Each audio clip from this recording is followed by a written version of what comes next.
नमस्कार दोस्तों, target with PS Parihar channel में आपका स्वागत है। आज के इस वीडियो में हम लोग बात करेंगे सबसे पहले टीजीटी पीजीटी एग्जाम डेट की, उसके बाद में तदर्थ शिक्षकों की और अब अध्यापकों की छंटनी के लिए एक नया पत्र जारी हुआ है। ज़्यादातर मेरी कोशिश रहती है कि जिस सीरियल से आपको थंबनेल दिखता है नंबर 1, नंबर 2, नंबर 3, नंबर 4, इसी प्रकार से आपको सूचनाएं दी जाए। तो उसी क्रम में शुरू करते हैं। कल के समाचार पत्रों में जो जानकारी दी गई थी कि अगस्त में ये परीक्षा होगी, उसका तो खंडन कर दिया गया उत्तर प्रदेश माध्यमिक शिक्षा सेवा चयन बोर्ड द्वारा, और आज के समाचार पत्रों ने भी कह दिया। हालांकि कल के समाचार पत्र में एग्जाम डेट को लेकर के जानकारी नहीं दी गई थी। ये कहा गया था कि अगस्त के महीने में परीक्षाएं हो रही हैं, और लेकिन ये बात सही है कि परीक्षाओं की डेट अभी निर्धारण नहीं है। कोई सितंबर कह रहा है, कोई अक्टूबर कह रहा है, कोई नवंबर कह रहा है। तो तारीखों का अभी तक निर्धारण नहीं किया गया। इसके बारे में मैंने कल भी आप लोगों को टेलीग्राम चैनल के माध्यम से तो बता ही दिया था, और ये मेरा टेलीग्राम चैनल है जिसमें मैं वास्तविक स्थिति अलग से बता देता हूं, और आप लोग भी मेरा टेलीग्राम चैनल अवश्य ज्वाइन कर लें। कल ये लगभग मैंने 3 बजे आप लोगों को बता दिया था कि जो परीक्षा का केंद्रों का निर्धारण हो रहा है, और अभी तक तारीख निश्चित नहीं हुई है टीजीटी पीजीटी की, लेकिन ज़्यादा समय नहीं लगेगा। कल मैंने आपको यूपी के बारे में भी बताया था, 2 एग्जाम के बारे में जानकारी दे दी थी। तो व्यक्तिगत सूचनाओं के लिए आप लोग टेलीग्राम चैनल ज्वाइन कर सकते हैं। फिलहाल हम लोग इस नए पत्र को देखते हैं। वो जो कल समाचार पत्र में जो जानकारी दी गई थी, डीआईवस थे वहाँ के उदय प्रकाश मिश्र, उनके हवाले से कल ये खबर छपी गई थी। हालांकि उन्होंने आज खंडन भी कर दिया, और आज मिर्ज़ापुर के तरफ से ये पत्र जारी हुआ। ये देखिए, आज जो वायरल हो रहा है, पेपर तो थोड़ा सा पुराना है अभी, ये लिखा जिला विद्यालय निरीक्षक मिर्ज़ापुर, और ये मिर्ज़ापुर के लगभग 11 परीक्षा केंद्रों के नाम दिए गए हैं। प्रधानाचार्य राजकीय इंटर कॉलेज मिर्ज़ापुर, राजकीय बालिका इंटर कॉलेज विंध्याचल मिर्ज़ापुर, स्वर्गीय, ये देखिए बहुत सारे विद्यालयों के नाम लिखे हैं। श्री शिव इंटर कॉलेज मिर्ज़ापुर, श्री माता प्रसाद माता भीख इंटर कॉलेज मिर्ज़ापुर बसंत, ये सब नाम लिखे हुए। Rajasthan inter college Mirzapur Uttar Pradesh. ये 11 कॉलेजों को डीआईवस की तरफ से, मिर्ज़ापुर की तरफ से ये पत्र जारी किया गया है 21 तारीख को। और यहाँ पर लिखा हुआ है कि उत्तर प्रदेश माध्यमिक शिक्षा सेवा चयन बोर्ड द्वारा आयोजित की जाने वाली परीक्षा हेतु केंद्र बनाए जाने के संबंध में, तो परीक्षा को लेकर के तैयारियां चल रही हैं। यहाँ एग्जाम डेट की बात नहीं है, यहाँ पर तैयारियां जोरों पर चल रही हैं, उसकी बात हो रही है। उपर्युक्त विषय के संबंध में सूचित कि उत्तर प्रदेश माध्यमिक शिक्षा सेवा चयन बोर्ड प्रयागराज द्वारा आयोजित टीजीटी पीजीटी परीक्षा में आपके विद्यालय को परीक्षा केंद्र हेतु नामित किया गया है। परीक्षा की तिथि और समय आपको चयन बोर्ड द्वारा निर्धारित होने पर सूचना दे दी जाएगी। तो ये इनको परीक्षा केंद्र बनाया गया है, ये नामित किया गया है, और एग्जाम डेट के बारे में बाद में जानकारी दी जाएगी। तो वो मुझे लगता है कि समाचार पत्र की तरफ से वो ऐसे ही लिख दिया गया था डेट के बारे में, लेकिन हाँ ये है कि परीक्षा केंद्र के बारे में और जो बाकी जो तैयारियां चल रही हैं, वो सारी की सारी जो सूचनाएं हैं वो सही प्रतीत होती हैं। अगली सूचना है तदर्थ शिक्षकों के बारे में। जैसे कि यहाँ पर लिखा हुआ है कि फिर तदर्थ शिक्षकों के पदों के लिए नया पत्र जारी।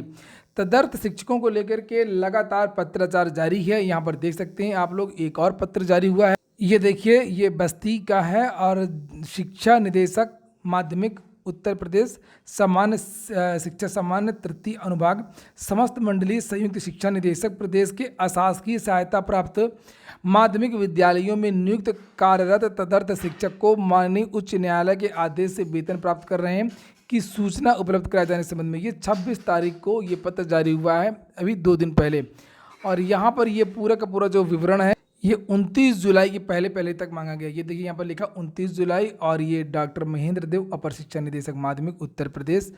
नीचे यहाँ पर एक प्रारूप भी दिया कि जिस प्रारूप में ये लिखना है कि कहाँ पर कौन तदर्थ शिक्षक कार्यरत है, क्या पढ़ाता है, क्या चीज़ें। शासन को 3 प्रस्ताव बना करके भी भेजा गया है कि इनको किस तरीके से वेतन दिया जाए, किस तरीके से इनको रखा जाए, किस तरीके से इनको सुरक्षित किया जाए। उम्मीद है, और विद्यार्थी कोर्ट भी चले गए हैं। आपको पता ही होगा कि 2 याचिकाएं तदर्थ के जो पद हैं जोड़ने के लिए हाईकोर्ट में दाखिल हो चुकी हैं। एक याचिका दाखिल हो चुकी है, और एक याचिका आज या कल में दाखिल हो जाएगी। और हो सकता है कि इस भर्ती में नहीं तो अगली भर्ती में तदर्थ के जो पद हैं वो जुड़ जाए। आपको फिर से याद दिला दूं कि तदर्थ में जो वैतनिक शिक्षक हैं, जिनको 1700 दिन की संख्या 1800 बताई जा रही है, बात उनकी नहीं है, बात है अवैतनिक तदर्थ शिक्षक जिनकी संख्या हजारों में है, जिनको वेतन नहीं मिलता है, और उनके अधियाचन को प्रबंधकों ने रोक करके रखा है। फिर से याद दिला दूं, अगर आप लोगों ने वीडियो को लाइक ना किया हो तो लाइक अवश्य कर दिया करें। और अब हम लोग बात करने वाले हैं अब अध्यापकों की छटनी के लिए पत्र जारी। उत्तर प्रदेश शासन की तरफ से कुछ दिन पहले एक पत्र जारी किया गया था, एक आदेश दिया गया था कि 50+ के ऐसे कर्मचारी जो कार्य करने में अक्षम न दिखते हों उनकी छटनी की जाए। इसी क्रम में अध्यापकों के लिए एक पत्र जारी हुआ है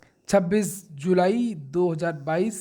समस्त खंड शिक्षा अधिकारी BEO सरकारी कर्मचारियों की अनिवार्य सेवानिवृत्ति की स्क्रीनिंग किए जाने के संबंध में कार्यालय जिलाधिकारी सहारनपुर के पत्रांक संख्या लिखा हुआ है 2022 का संदर्भ ग्रहण करना सुनिश्चित करें, जिसके अनुसार जिला अधिकारी सहारनपुर महोदय द्वारा मुख्य सचिव उत्तर प्रदेश शासन कार्मिक अनुभाग 1 ये सब बातें यहाँ पर लिखी हुई हैं। और नीचे लिखा हुआ है कि सरकारी सेवाओं में दक्षता सुनिश्चित करने के लिए सरकारी कर्मचारियों की अनिवार्य सेवानिवृत्ति हेतु स्क्रीनिंग किए जाने विषयगत प्रकरण में अधोहस्ताक्षरी को निर्देशित किया गया है। और नीचे लिखा हुआ है कि तदक्रम से में संदर्भित पत्र की छायाप्रति इस पत्र के साथ संलग्न करके आपको निर्देशित किया जाता है कि आप पत्र में किए उल्लेखित बिंदुओं के अनुसार अपने विकास क्षेत्र परिषदीय विद्यालयों में कार्यरत अध्यापकों के संबंध में कार्रवाई करना सुनिश्चित करें।